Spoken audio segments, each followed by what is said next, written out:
मेरा नाम अशोक है। मैं एक मिडिल क्लास फैमिली से हूँ। मैंने मेरे घर वालों को कहा था कि जब तक मैं अच्छी नौकरी नहीं करता शादी नहीं करूँगा। मैं बैंक के लिए तैयारी कर रहा था, जिसमें काफ़ी समय लग गया। इस कारण मेरी उम्र 32 साल की हो गई। लेकिन मेरी नौकरी अच्छी लग गई थी। अब मेरे घर वालों को मेरी शादी की चिंता सताने लगी थी। उन्होंने कई जगह मेरे रिश्ते की बात चलाई लेकिन कुछ बात नहीं बनी, हर जगह कुछ ना कुछ समस्या हो जाती थी। इन्हीं सब बातों में 1 साल और बीत गया।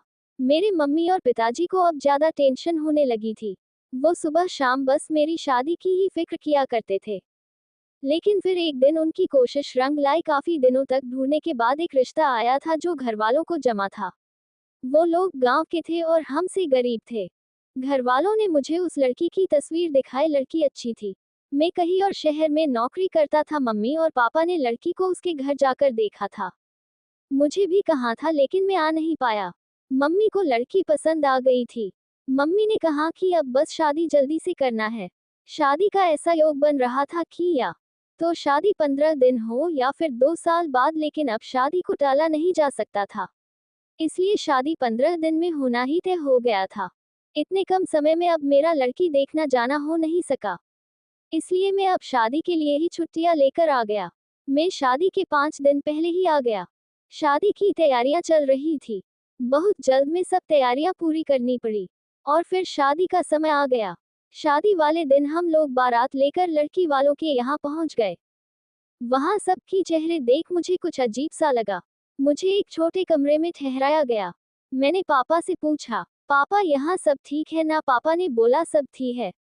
शादी गांव की थी। फेरों के समय भी लड़की ने अपना मुंह घूंघट से ढका हुआ था। शादी के बाद विदाई होकर हम सब लोग अपने घर आ गए।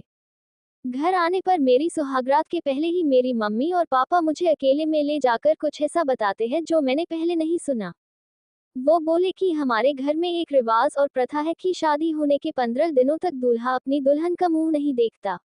मैंने बोला, यह क्या? आज से पहले तो अपने इसके बारे में मुझे पहले नहीं बताया। वो बोले कि पहले नहीं बता सकते थे क्योंकि पहले बताना अशुभ होता, इसलिए यह शादी के बाद ही बताया जाता है। मुझे समझ नहीं आ रहा था कि ये बात एकदम से कैसे आ गई। लेकिन फिर मम्मी पापा के ज्यादा जोर देने के बाद मुझे मानना ही पड़ा। पिताजी ने मुझे एक काला कपड़ा भी दिया, कहा कि इसे बांध कर ही कमरे में जाना, गलती से इसे खोलना नहीं। मेरे मन में कई तरह के सवाल और विचार आ रहे थे लेकिन मुझे उनकी बात माननी ही पड़ी, क्योंकि वो जिस तरह से मुझे समझा रहे थे, मुझे उनकी आंखों में थोड़ा डर भी लगा, इसलिए मैंने उनकी बात ली। मैं काला कपड़ा लेकर अपने कमरे में गया, दरवाजा बंद किया और मेरी पत्नी सेज पर मुंह ढाके पहले ही बैठी। मैंने अभी काला कपड़ा अपनी आंख पर नहीं बांधा था। मैं उसके पास गया तो सबसे पहले जो उसने कहा वो था, आपको मम्मी पापा ने सब समझा दिया है ना? मैंने पूछा, उन्होंने तुम्हें भी कहा है? वो बोली, हाँ मुझे भी उन्होंने कहा है और हमें उसका पालन करना होगा। आपको सिर्फ मेरा मुंह नहीं देखना है। 15 दिनों तक मेरी पत्नी मेरे सामने थी लेकिन मैं उसका मुंह नहीं देख सकता था। मैंने अपना काला कपड़ा उसे दिया और उसकी ओर पीठ करके बैठ गया। उसने कपड़ा मेरी आंखों में जोर से बांध दिया। कपड़ा बांधने के बाद मैंने उसको हाथों को अपने हाथ में लिया। बहुत ही कोमल थे। उसके बाद मैंने करीब आधी रात तक उससे बहुत बात की। मैं उसे नहीं देख पा रहा था लेकिन उसकी तस्वीर मैंने देखी थी। इस तरह बंद आंखों के बीच हमारे नए जीवन की शुरुआत हो रही थी। दिन में भी इस बात का विशेष ध्यान रखना पड़ता था। वो पूरा समय घूंघट में ही रहती थी। शादी के पहले मुझे प्यार क्या होता है इसका पता नहीं था, लेकिन शादी के बाद मुझे अपनी पत्नी से प्यार हो गया था। मैं बड़ी बेसब्री से 15 दिन खत्म होने का इंतजार कर रहा था। दिन दिन निकलते रहे और मेरा प्यार बढ़ता गया। आखिर 15 दिन हो गए। मैंने अपनी मम्मी और पापा से कहा कि आज 15 दिन पूरे हो गए हैं, कुछ पूजा या दूसरा उपाय तो नहीं करना। उन दोनों के चेहरे पर एक अजीब सी घबराहट थी। मुझे समझ नहीं आया कि क्यों। वो लोग बोले, नहीं कुछ नहीं। मैंने उनसे फिर पूछा कि क्या कुछ बात है? आप इस तरह से क्यों लग रहे हैं? वो बोले, कुछ नहीं। उस रात में कमरे में गया। अब मेरे हाथ में काला कपड़ा नहीं था। मेरी पत्नी आज भी घूंघट ओढ़े बैठी थी। मैंने जाते ही उसे कहा कि आज ये घूंघट क्यों? मेरी पत्नी मुझे कहती है कि मैं आपसे कुछ सवाल पूछना चाहती हूँ।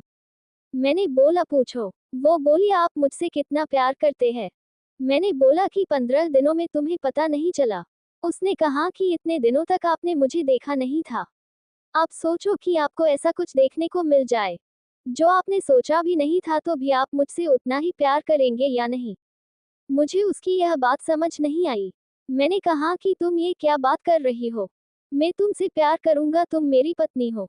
वो चुप हो गई। फिर आखिरकार मैंने वो किया जो मैं करना चाह रहा था। मैंने उसका घूंघट उठाया, और घूंघट उठाते ही जब मैंने उसकी शक्ल देखी तो मुझे यकीन नहीं हुआ। ये वो लड़की नहीं थी जिसकी मुझे तस्वीर दिखाई गई थी। ये तो कोई और ही लड़की थी। मैंने उससे पूछा, कौन हो तुम? वो बोली, मेरी आवाज तो आप जानते हैं। मैं वही हूँ, आपकी पत्नी। मैंने आवाज लगाकर अपने मम्मी और पापा को बुलाया। मेरी आवाज सुनकर वो कमरे में आए। मैंने बोला, अच्छा तो ये सब नाटक आपने इसलिए किया। ये लड़की कौन है? आपने मुझे तस्वीर तो किसी और की दिखाई थी। उनके चेहरे पर घबराहट थी। मेरी माँ बोली, बेटा हम इसी बात से डर रहे थे, बड़ी मुश्किलों से हमने तेरे लिए रिश्ता ढूंढा था। वो लड़की इसकी बड़ी बहन थी। शादी के 2 दिन पहले वो घर से चली गई। वो तुझसे शादी नहीं करना चाहती थी। ये लोग फिर शादी से मना करने लगे, लेकिन हमने इसके पिता पर दबाव डाला था, धमकाया था।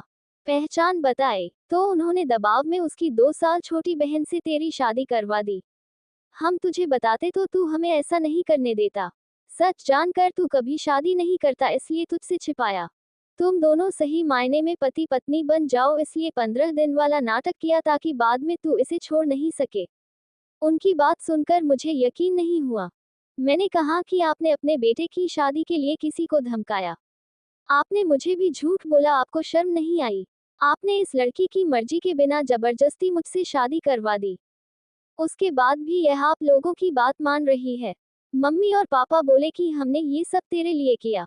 मैंने कहा, यह आपने मेरे लिए नहीं अपने लिया किया, ताकि मेरी शादी के बोझ से आप बरी हो जाए। अगले दिन मैं बिना कुछ बोले सुबह अपने काम पर चला गया। लेकिन वहां जाने पर मुझे लगा कि इसमें उस लड़की की क्या गलती है? वो पहले ही जबरदस्ती का शिकार हुई है।